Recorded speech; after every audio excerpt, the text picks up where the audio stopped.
এখন আসেন বাবারা, 3 নম্বর দলিল ঈমানের মূল মুহাম্মদ রাসূলুল্লাহ। 3 নম্বর দলিল, মারা যাবেন, মারা যাওয়ার পর কবরে লাশ নিবে, কবরে লাশ নেওয়ার পর রুহু আবার ঢুকাবে, মাটি দিয়ে এসে পড়বে, সওয়াল জবাবের জন্য এই দেহের মধ্যে আবার রুহু ঢুকাবে।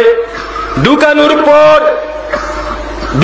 পর আপনাকে আমাকে কবরে জিজ্ঞাসা করবে আল্লাহ ফেরেশতা দিয়া। কি 3টা প্রশ্ন জানেন তো, শুনছেন তো আলেমদের কাছে? 3টা প্রশ্নের কি ব্যাখ্যা শোনেন। এই 3টা প্রশ্নের মধ্যে প্রমাণ হয় ঈমানের মূল মুহাম্মদুর রাসূলুল্লাহ। কিভাবে? প্রথম প্রশ্ন, মান রাব্বুকা, রাব্বি আল্লাহ। এই প্রশ্নের উত্তর সবাই দিতে পারবে। এই প্রশ্নের উত্তর কেমন? মুখস্থ, থিওরিটিক্যাল।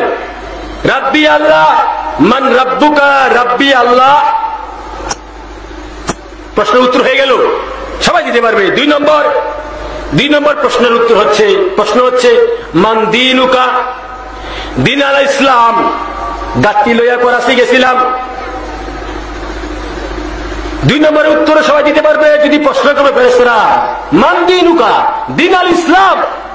সবাই তো ইসলাম, ইসলাম মানে শান্তি, আরবি শব্দ ইসলাম।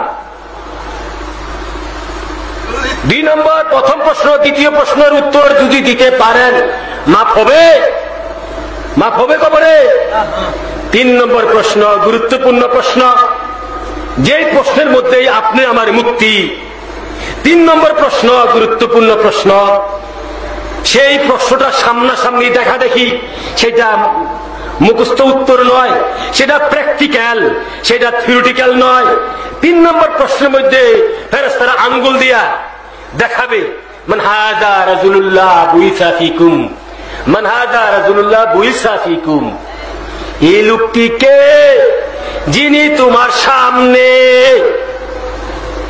এই মরা লাশের ভিতরে রুহু ঢুকাইয়া ফেরেশতারা জিজ্ঞাসা করবে 3 নম্বর প্রশ্ন, সেই লোকটি কে? তিনি হচ্ছেন আর কেউ নয়, আমার নবী, আপনার নবী, কুল কায়নাতের নবী, আল্লাহর দুস্ত হাবিব, নূরে খুদা, নূরে মুজাসসাম, আকায়ে মাওলা তাজদারে মদিনা, সাইয়েদনা মুহাম্মদ মুস্তাফা আহমদ মুজতবা সাল্লাল্লাহু তাআলা আলাইহি ওয়া বারাকা ওয়া সাল্লাম। সশরীরে কবরে হাজির, কবরে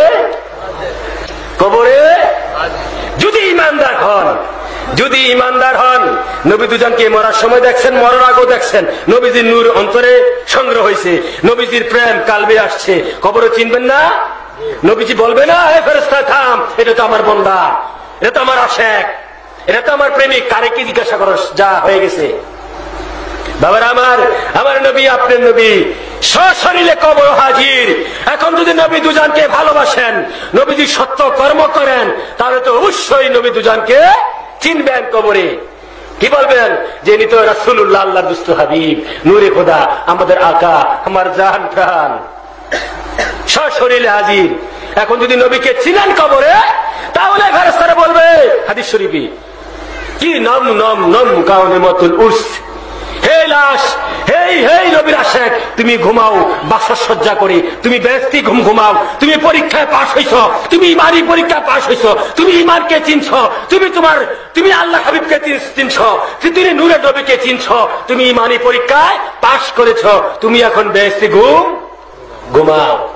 প্রমাণ হইল কিনা তিনি ইমান, কবরও তিনি ইমান।